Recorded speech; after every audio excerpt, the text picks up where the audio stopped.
Well, hello and welcome to Critical Weight Theory. So, today I'm examining the escalating conflict between the United States and Iran, and of course, Israel's involved as well. And this is not done simply as a series of political engagements, but through the lens of anarchic political theory. That's right. Once again, I am looking at how powerful governments seem hell bent on validating the talking points of left wing radicals. So, when I do this sort of analysis, my point isn't, ooh, look at how radical I am.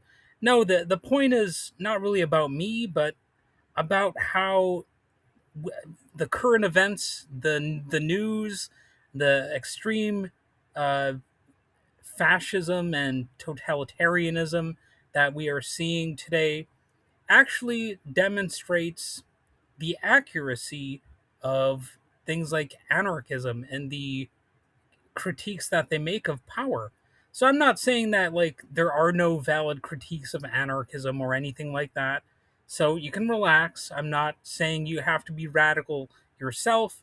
I'm just saying let's consider how the news and current events actually demonstrate that some of their talking points are actually accurate.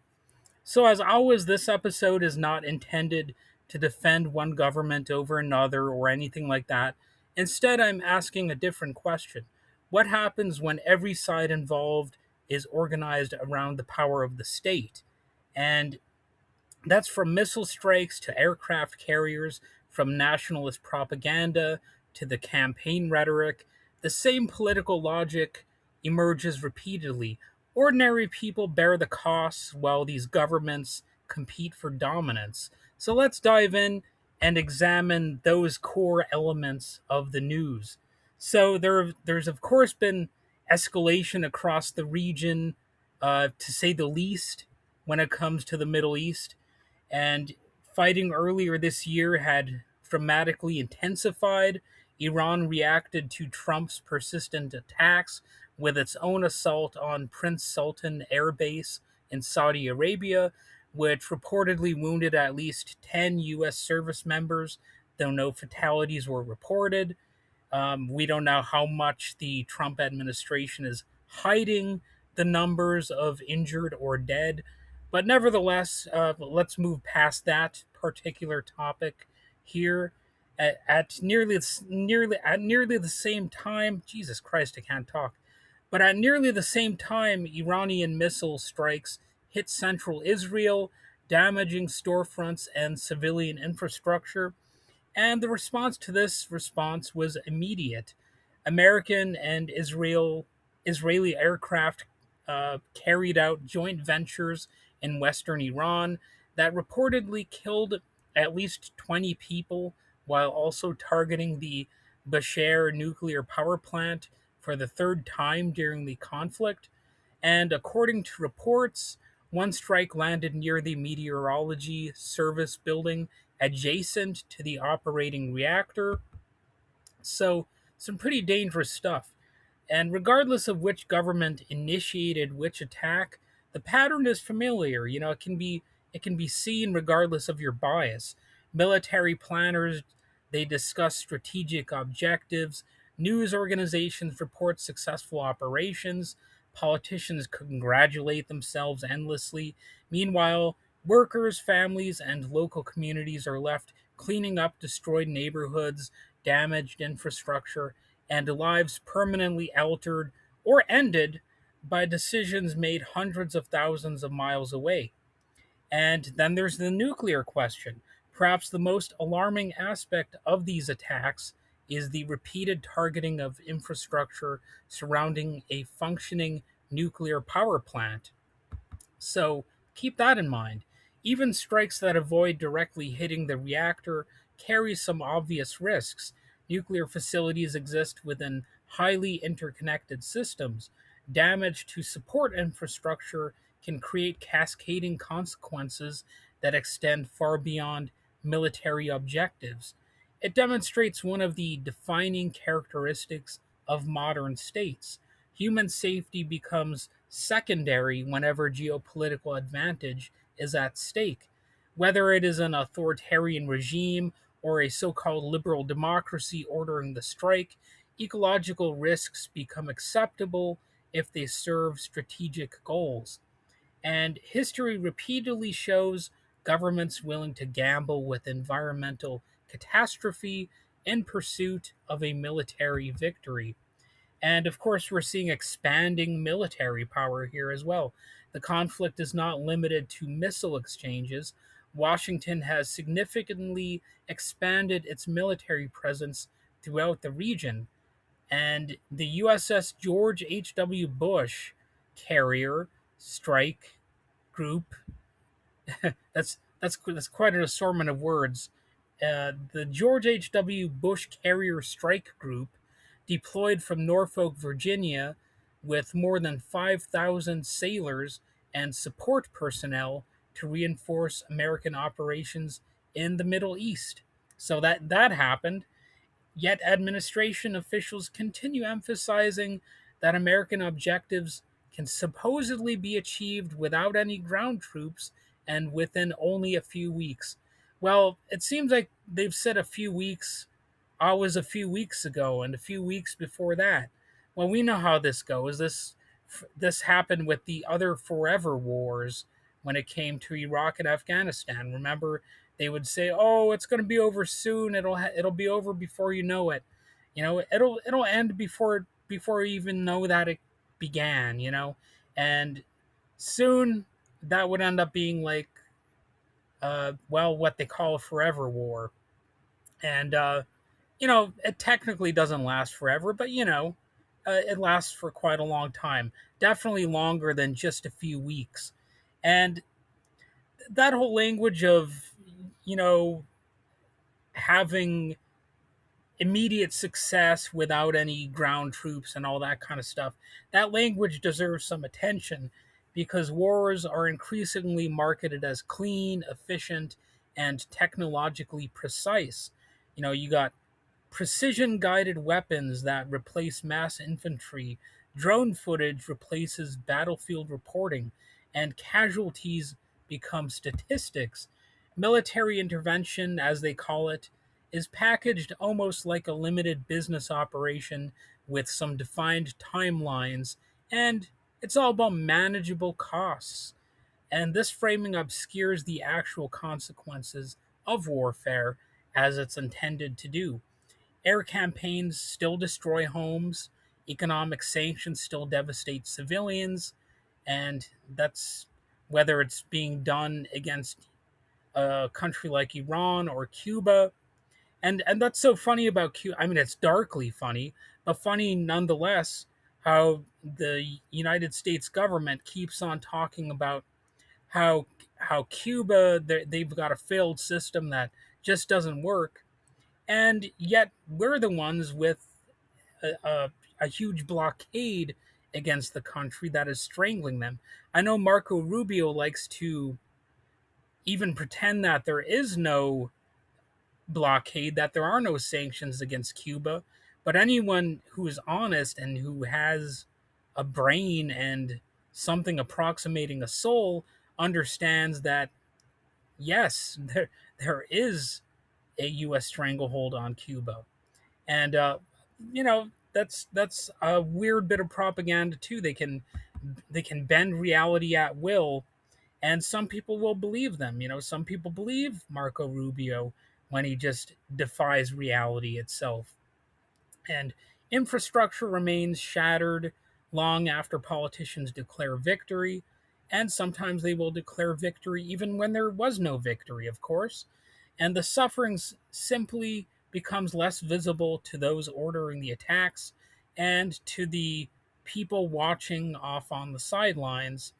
And the idea that we're not finished yet also becomes a selling point, oddly enough. President Trump reinforced that message by insisting the war was not finished yet and claiming thousands of additional targets remained available.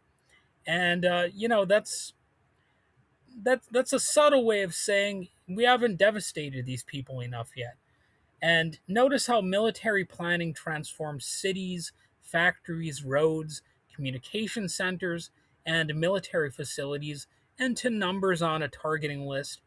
Or of course, you've got things like hospitals that can get bombed, schools, religious buildings, all kinds of things get bombed.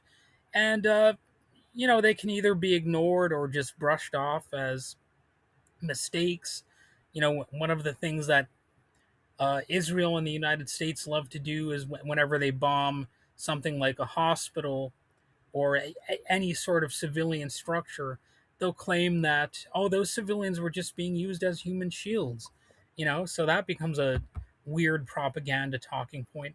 And if you've got any sense at all, you have to wonder, well, is that true every time that the United States says it? It kind of seems like it probably wouldn't be true every single time that they make such a claim. It's very clearly being used as a propaganda technique to deflect blame when it comes to atrocities. And people disappear from the conversation, entire populations become coordinates, and I've got to get to this point. The anarchic thinkers out there, they often argue that this abstraction is essential to state violence. There's an old slogan, sometimes attributed to Stalin, that the death of one is a tragedy and the death of millions is a statistic. And I don't know if Stalin actually said that. I don't know who actually originally said it, but it's quite a powerful quote. And no government could sustain modern warfare if every decision were understood in terms of individual human beings. It's like I said about the 2024 election. It's it's easy for some people to criticize those who didn't vote because they were outraged by Joe Biden's support of the atrocities against people in Gaza.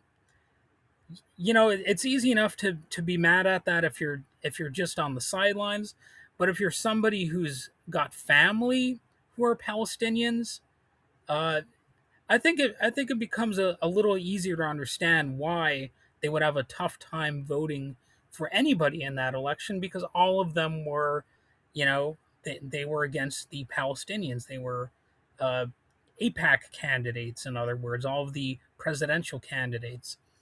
And, instead of focusing on the individual human beings and all that kind of stuff, instead, bureaucracies convert people into logistics. Lives become percentages, civilian deaths become collateral damage, and military campaigns just become timelines. And nationalism, it happens on every side. If you're if you're nationalistic on one side and you attack another country, well, that country is going to become more nationalistic, most likely, uh, as a result. And across the Gulf, Iranian state media responded with its own narrative.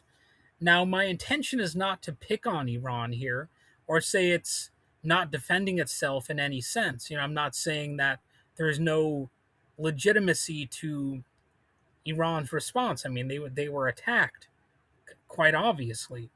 Rather, I'm just trying to demonstrate how Iran will use Trump's madness as a propaganda tool to reinforce its own power structure. Just as a matter of fact, I'm not trying to uh, get into deep details about what I would agree with and what I wouldn't. Because state violence justifies others who react with their own violence and their own nationalism. And sure enough, official broadcasts warned of a coming historic hell while claiming that more than 1 million fighters in Iran were mobilizing to resist any potential American invasion. So, that's another sort of anarchic talking point.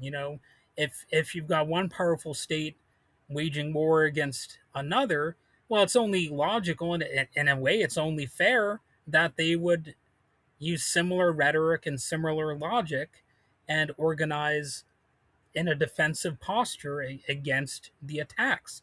And the messaging relied heavily upon patriotic language and national unity. And this should sound familiar. Every government facing external threats, or in some cases, if they're manufacturing such threats, some threats are actually imaginary.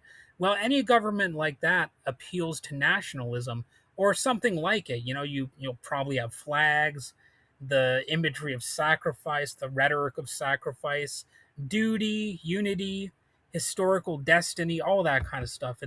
It's very easy to find when it comes to these scenarios, and the details will differ somewhat, but the structure remains remarkably consistent.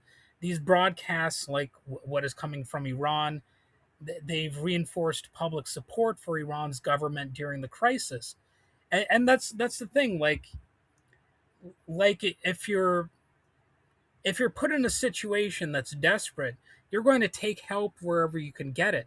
And that's one of the ironies of Israel's cruelty against the Palestinians, because Israel says that they're doing it to weaken Hamas, but really, in reality, the Palestinians are, if anything, more likely to have to rely on Hamas or anybody else who is giving them any sort of aid. You know, so it's a bizarre and frightening logic on display. The same thing is true of Cuba. Like the Cubans now, if anything, they're probably more dependent on the government, not our government, of course, but on the Cuban government for any sort of help they can get. And that would include any external help too. Like if there is any aid getting through to Cuba, they would end up depending on that. And I think cruelty is the point when it comes to these things. The idea is to make the population suffer, and I don't necessarily even think at this point that there is a greater goal than cruelty. I just think that a lot of these efforts are just sadism, for the sake of sadism. I no longer believe that it's necessarily that strategic, other than the torture that a serial killer might enjoy inflicting or something like that. I think you might be able to find some sort of argument that a person might bizarrely make in defense of this cruelty and sadism, but nevertheless, I think the cruelty is the point.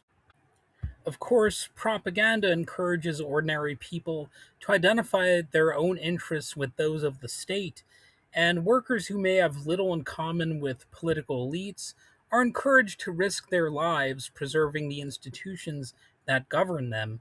And ideology functions by creating subjects who recognize themselves within systems of authority, and they may feel they have little to no identity or value outside of that framework. So people come to see obedience as part of their own identity, and national identity becomes one of the most powerful examples of that process. Citizens are not simply ruled, they are encouraged to willingly participate in the reproduction of state power, and they may feel wise and spiritual to be a part of something greater than themselves. And, you know, oddly enough, though, despite all that, there are divisions inside the United States, just as there are across the world. Interestingly, the conflict has exposed fractures within American politics and even within the right wing part of the United States, the right wing infrastructure. At the Conservative Political Action Conference in Texas, attendees expressed sharply divided opinions regarding military action against Iran. So some embraced the intervention, again, as some would call it.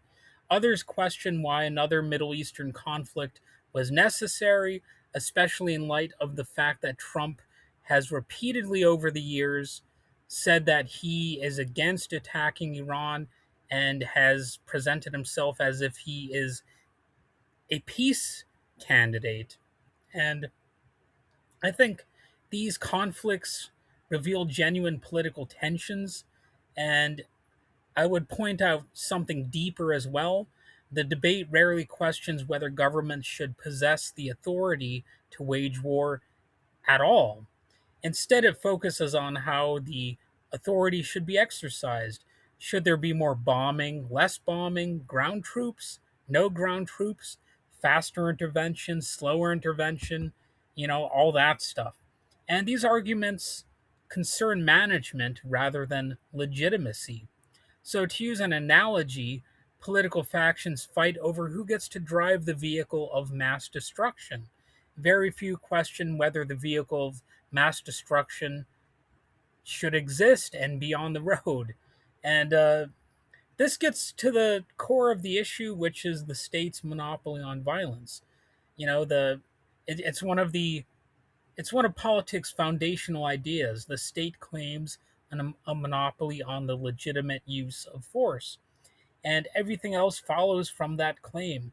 Military military intervention, police authority, compulsory taxation, conscription, borders, foreign policy, and political debates generally assume this monopoly is both necessary and permanent. And I think we should reject that assumption, actually, uh, based on the premise that nothing is permanent. So it's a lie right off the bat to present these institutions as if they are permanent and as if they are necessarily permanent. So I argue that concentrating organized violence within centralized institutions inevitably produces hierarchy, domination, war, and sadism. It appears that the anarchic observation is accurate, that as long as states exist, governments will continue competing for territory, resources, influence, and strategic advantage.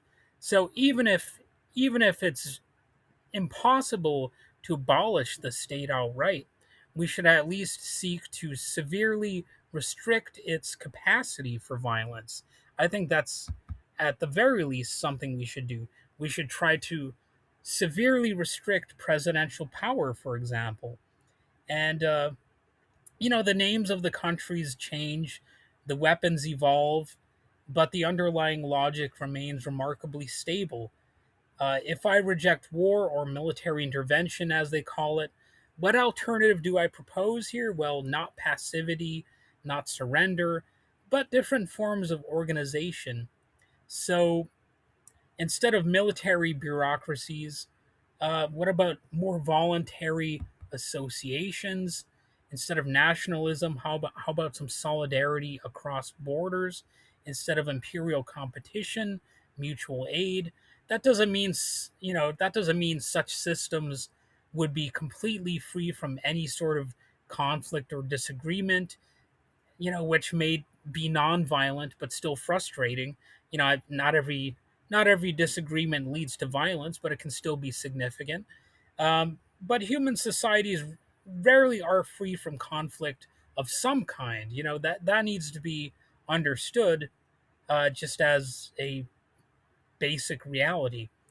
But I still argue we could eliminate many of the structural incentives that drive modern warfare. Well, maybe not even eliminate them, but significantly reduce them. And without ruling classes competing for geopolitical dominance, without bureaucracies built around military expansion, and without powerful states demanding patriotic sacrifice, the scale and character of conflict could look very different. Again, it's not like people would never disagree. It's not even like there could never ever be violence. But we have to try to reduce the odds of it happening, and I think there could be uh, some success with that. Every government involved in this conflict insists that it is acting defensively, and I would agree that Iran is more in the right than they are in the wrong when it comes to the specific conflict between them and the United States. However, don't be fooled into thinking that Iran's power structure is somehow now magically 100% legitimate either.